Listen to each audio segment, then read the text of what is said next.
Polisi membenarkan penangkapan Alwin Jabarti Kemas alias AJ terkait kasus judi online di Kementerian Komunikasi dan Digital atau Komdigi. Diketahui Alwin merupakan keponakan dari Ketua Umum PD Perjuangan Megawati Soekarno Putri. Dia memiliki peran penting dalam kasus judi online di lingkungan Komdigi. Alwin menjadi salah satu dari 24 tersangka yang ditangkap terkait kasus judi online Komdigi. Alwin merupakan pengusaha, salah satunya menjabat sebagai CEO PT Jelas Tanda Tangan Bersama.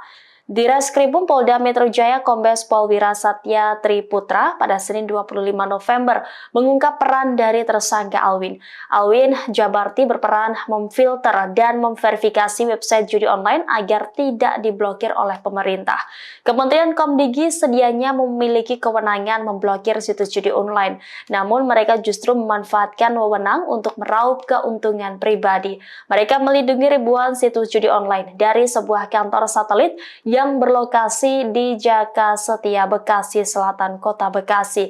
Sejauh ini polisi telah menggeledah kantor satelit dan Kementerian Komdigi pada Jumat 1 November lalu. Mereka juga menggeledah 2 money changer atau tempat penukaran uang.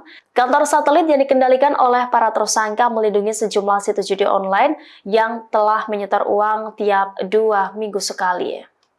Download Tribun X sekarang, menghadirkan lokal menjadi Indonesia.